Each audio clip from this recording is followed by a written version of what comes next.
قریب میرے عزیزوں قرآن کی وہ بات یاد رکھو، اللہ نے فرمایا سَيَعْلَمُ الَّذِينَ ظَلَمُوا أَيَّ مُنْقَلَبٍ يَنْقَلِبُونَ، ان قریب ظالم یہ دیکھ لے گا کہ اللہ اس کو کس کھائی میں گرانے والا ہے۔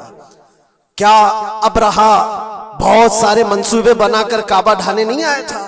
اللہ نے ابابیل چڑیوں سے اس کو ہلاک کیا تھا، فرعون کو پانی سے غرق کر دیا تھا، نمرود کو مچھر سے ہلاک کر دیا تھا۔ بڑے بڑے طوفانی طاقتوں کے بادشاہ دنیا میں آئے، لیکن اللہ نے ان کو بہت چھوٹی طاقتوں سے ہلاک کیا۔ لوگ آج یہ مقابلہ کمپیریزن کرتے ہوئے بیٹھے رہتے ہیں، ایک طرف ایران ہے، ایک طرف غزہ ہے، ایک طرف سپر پاور حکومتیں ہیں۔ یہ سارے کمپیریزن دنیا کے ہو سکتے ہیں، لیکن رب تبارک و تعالیٰ کی بادشاہت اور اس کی سلطنت جب انتقام پر آ جائے تو پھر میرے عزیزوں کسی ملک کی بھی ضرورت نہیں، صرف ہواؤں سے مولا تعالیٰ طاقتوں کو ختم فرما دیتا۔ دنیا میں پھیلے ہوئے ایک کورونا کو تم قابو میں نہیں کر پا رہے تھے، ایک چھوٹا سا کیڑا ہوگا، ایک بیکٹیریا ہوگا جس کو کنٹرول میں نہ لا سکے اور کروڑوں موتیں ہو گئی۔ کون تھا یہ؟ موتوں پر کنٹرول تمہارے پاس کیوں نہیں آیا؟ سپر پاور طاقتیں بے بس نہیں تھی؟ 2 سال پہلے نہیں دیکھا آپ نے؟ اور رب تبارک و تعالیٰ جب چاہے تو یہ پکڑ ظالموں کے ساتھ فرمائے گا۔ آج کے دور میں دعائیں بھی یہ کرو اور انجام کا انتظار بھی کرو۔ یہ تمہارا بھی امتحان ہے میرے عزیزوں، جو آگ پڑوس میں لگی ہے اس کی چنگاریاں تمہارے گھر کو بھی جلا سکتی ہیں۔ اپنے برے اعمال سے توبہ کرو، اللہ کے غضب سے ڈرو کہ اس کی پکڑ نہ آئے۔ اللہ تبارک و تعالیٰ کہنے سننے سے زیادہ عمل کی توفیق عطا فرمائے۔ اور جو ناحق مارے گئے بچے ہیں، مولا تعالیٰ ان بچوں کو مارنے والے ظالموں کو خطرناک انجام تک پہنچائے، انہیں کیفر کردار تک پہنچائے۔ رب تعالیٰ انہیں عذاب علیم میں گرفتار فرمائے۔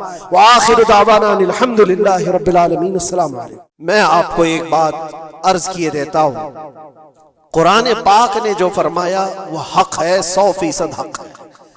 اللہ نے فرمایا، میں نے خطبے کے بعد جو آیت پڑھی وَضُرِبَتْ عَلَيْهِمُ الذِّلَّةُ وَالْمَسْكَنَةُ، اللہ فرماتا ہے ان پر ذلت اور غربت لکھ دی گئی۔ کس پر؟ یہودیوں کے متعلق۔ وَبَاءُوا بِغَضَبٍ مِّنَ اللَّهِ، اور اللہ کے غضب میں رہیں گے وہ ہمیشہ۔ آپ سورہ فاتحہ میں پڑھتے ہیں نا غیر المغضوب علیہم ولا الضالین۔ مغضوب کا مطلب کیا ہے؟ جن پر اللہ کا غضب ہوا، اور وہ یہود قوم ہے۔ قرآن پاک کی میں آپ کو بات بتا رہا ہوں، اور اللہ تعالیٰ فرماتا ہے وجہ کیا ہے؟ ذالک بانہم کانوا یکفرون بآیات اللہ، وہ اس لیے کہ اللہ کی نشانیوں کو ٹھکراتے، ویقتلون النبیین بغیر حق، اور اللہ کے نبیوں کو ناحق قتل کرتے۔ اب دنیا کو یہ افسوس ہو رہا ہوگا، جیسے میں نے ابھی بتایا 50,000 لوگوں کا قتل وہاں کر دیا، ایران میں گھس گیا، شام میں گھس گیا، لبنان میں گھس گیا، ہر جگہ مار مار مار اور لوگوں کا قتل۔ میرے عزیزو یہ تو عام لوگوں کا قتل ہے، اور قرآن یہ کہتا ہے یہ وہ قوم ہے جو اللہ کے نبیوں کو قتل کرتی تھی۔ اور تاریخ میں ہے تقریباً 10,000 نبیوں کو انہوں نے قتل کیا ہے، 10,000 نبیوں کو انہوں نے قتل کیا ہے، صرف اپنی من مانی بات نہ پائے جانے کی وجہ سے۔ حضرت زکریہ علیہ السلام کی بات معلوم ہے، یہ تو بیت المقدس کے متولی تھے۔ زکریہ علیہ السلام بیت المقدس کے امام تھے، جن کا ذکر ہے قرآن پاک میں۔ حضرت زکریہ علیہ السلام کے پیچھے یہی قوم جو ان کی امت میں تھی، یہودیوں کے لیے بھی وہ مقدس نبی تھے، لیکن ان ظالموں نے حضرت زکریہ علیہ السلام کو دشمنی میں رکھ کر کے ایسا قتل کیا تھا، اللہ اکبر۔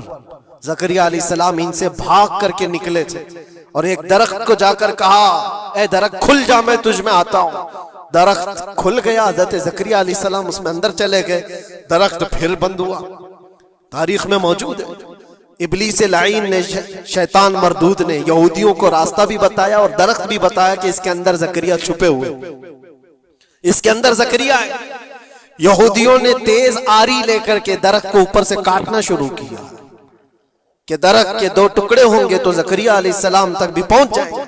انہوں نے آری سے کاٹتے کاٹتے کاٹتے ان کے سر تک پہنچا دیا، اور جب حضرت زکریہ علیہ السلام کو اپنے سر کے اوپر سے کٹنے کی آواز آنے لگی تو اب سوچا کہ اب یہ آری سے پورا کٹ جائے گا۔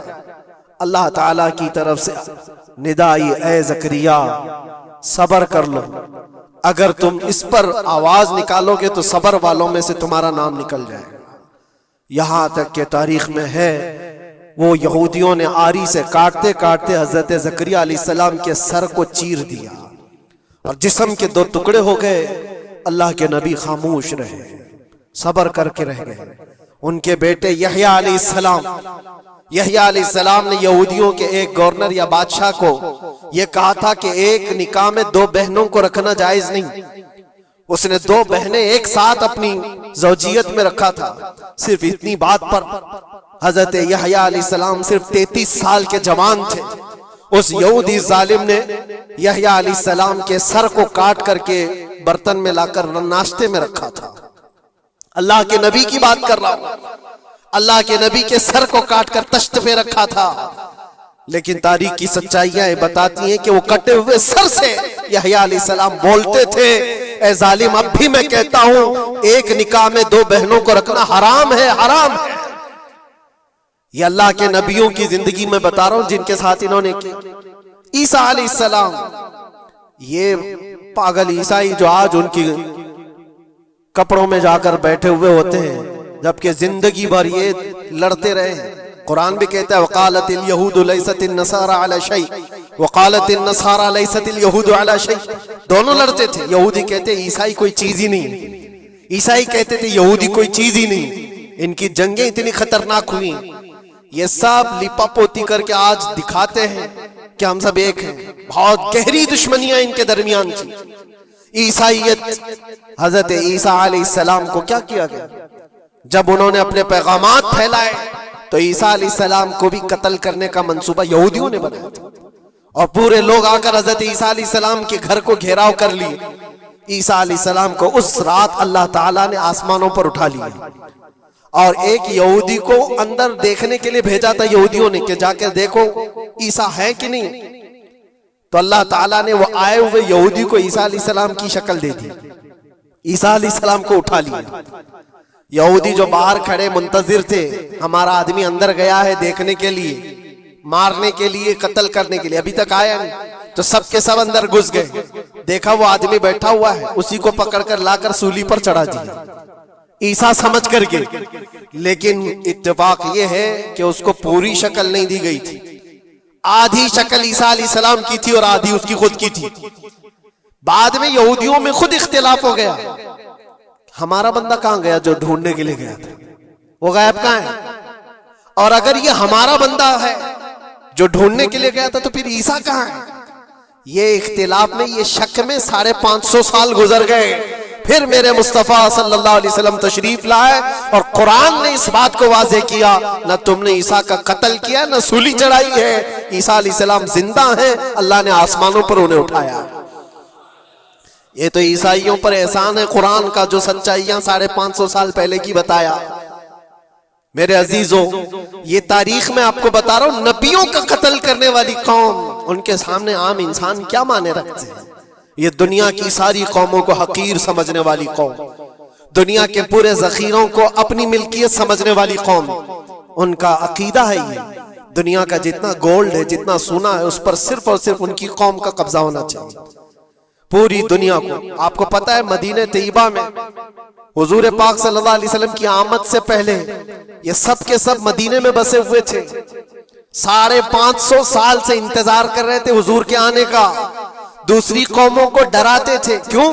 ان کی کتاب میں موجود تھا آخری نبی کے آنے کی ساری باتیں موجود تھی، آخری نبی آئیں گے، ان کے ماننے والوں کا غلبہ ہوگا، وہ اپنے نور نبوت سے لوگوں کے دلوں کو پاک کریں گے۔ ان کی شکل بھی بتائی گئی تھی تورات میں، ان کے آنے کی جگہ بھی بتائی گئی تھی، پورے حجاز میں کھجوروں کا جھنڈ ایک علاقہ ہوگا جہاں یہ نبی آئیں گے، اور وہ مدینے کے علاوہ کوئی جگہ ہی نہیں تھی۔ یہودی یہ سب چیزیں دیکھ کر حضور کے آنے سے 550 سال پہلے سے انتظار میں تھے، وہ نبی یہی آئیں گے، یہی آئیں گے، اور دوسری قوموں کو ڈراتے تھے ہم سے مت الجھنا، آخری نبی آنے والے ہمارے، اور اس نبی کے آنے کے بعد پھر ہم چن چن کر تم سے بدلہ لیں گے۔ اور جب کبھی مصیبت آتی تو اللہ سے دعا بھی یہ کرتے تھے کہ اے اللہ وہ آخری نبی جو ہمارے علاقے میں آنے والے ہیں ان کے صدقے میں تو ہماری بلاؤں کو دور کر دو۔ یہ وہ قوم ہے جو حضور آخر النبیین صلی اللہ علیہ وسلم کے انتظار میں وقت کاٹ رہی تھی، لیکن ہوا یہ ان کا عقیدہ یہ تھا کہ آخری نبی تو بنی اسرائیل میں ہی پیدا ہوں گے، ہمارے خاندان میں پیدا ہوں گے۔ انہوں نے ٹھیکہ لے رکھا ہے آخری نبی کہاں پیدا ہوں گے یہ فیصلہ کریں گے۔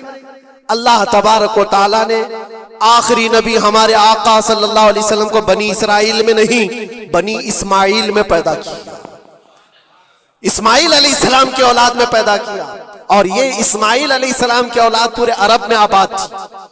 عرب میں پوری آبادی اسماعیل علیہ السلام کی تھی۔ مکہ کو آباد کس نے کیا؟ اسماعیل علیہ السلام۔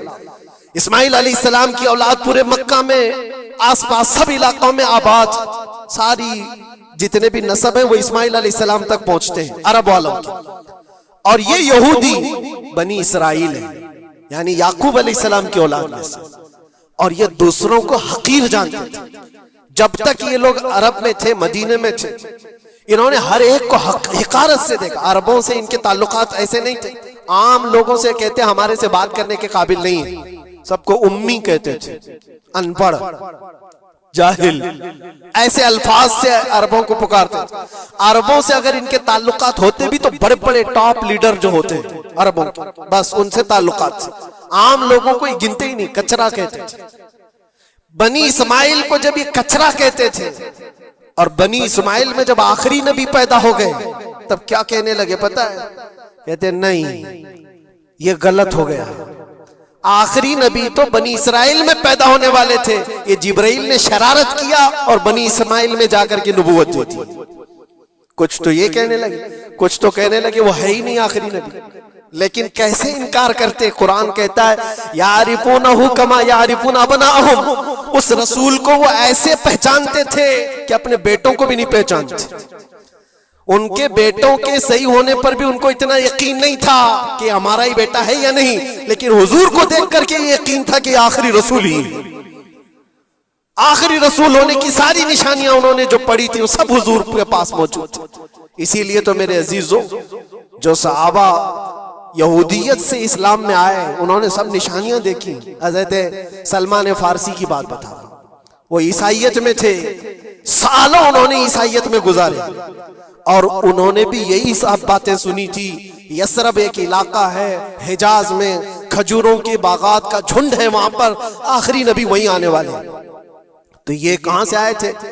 سلمان فارسی عراق سے آئے تھے، مدینے میں آ کر غلام بن گئے، ایک کھجوروں کے باغ میں کام کرتے تھے برسوں تک۔ پھر وہ وقت آ گیا جب حضور پاک صلی اللہ تعالی علیہ وسلم مکہ سے ہجرت کر کے مدینے آئے تھے۔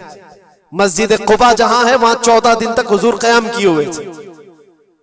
تو وہ باغیچے کا جو مالک ہے، سلمان فارسی کا جو مالک تھا، اس کا بھتیجا آ کر کے خبر دیتا ہے، چاچا سنا ہے کہ نئی خبر؟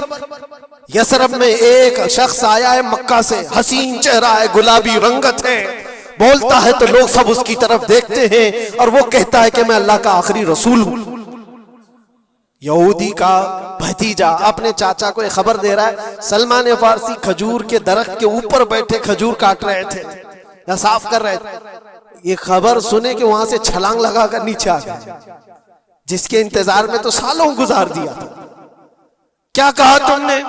مالک نے ایک تھپڑ رسید کیا اور کہا تو غلام ہے، آقاؤں کی بات میں دخل اندازی مت کر، جا تو اپنا کام کر۔ لیکن ان کی بے چینی تھی کہ وہ اگر آخری رسول آ چکے تو میری زندگی کا تو مقصد یہی ہے۔ پھر انہوں نے وقت نکالا دن کا اور حضور پاک صلی اللہ علیہ وسلم کے پاس پہنچ گئے۔ جب رسول کریم صلی اللہ تعالی علیہ وسلم صحابہ کے ساتھ موجود تھے، دیکھیں علامتیں جو انہوں نے پڑھی تھی اپنی کتابوں میں وہ سب جانچنا بھی چاہتے تھے۔ کھجوریں لے کر کے گئے اور کہا یا رسول اللہ یہ قبول کیجیے، یہ صدقہ ہے۔ حضور نے لیا اور سب کو بانٹ دیا، اس میں سے کچھ بھی نہیں کھایا، کیونکہ سلمان فارسی نے یہ پڑھا تھا کہ آخری رسول صدقہ نہیں کھائیں گے۔ ایک نشانی دیکھ لی انہوں نے۔ دوسرے دن آئے، پھر وہ موقع نکالا اور کھجوریں لی اور آئے، حضور سے آ کر کے کہا کہ یہ لیجئے، قبول کیجئے، یہ ہدیہ ہے۔ حضور نے خود بھی کھایا اور سب کو تقسیم کیا۔ کہا یہ کتاب میں موجود ہے، وہ آخری رسول ہدیے کو انکار نہیں کریں گے، تحائف قبول کریں گے۔ دو علامتیں دیکھی۔ پھر ایک دن، تیسرا دن تھا، رسول پاک صلی اللہ علیہ وسلم ایک جنازے میں تھے، تہبند تھی حضور کے، چادر تھی جسم کے اوپر۔ سلمان فارسی ایک اور نشانی دیکھنے کے لیے آئے ہوئے تھے جو کتابوں میں پڑھی تھی، کبھی حضور کے دائیں آتے، کبھی بائیں آتے، کبھی آگے کبھی پیچھے، پوچھنے کی یا کچھ بات کرنے کی کوشش کر رہے تھے۔ حضور صلی اللہ علیہ وسلم نے ان کو دیکھ لیا اور کہا سلمان آ جاؤ ادھر بلایا، اپنی چادر ہٹائی اور کہا یہ مہر نبوت دیکھنے کے لیے آئے تھے۔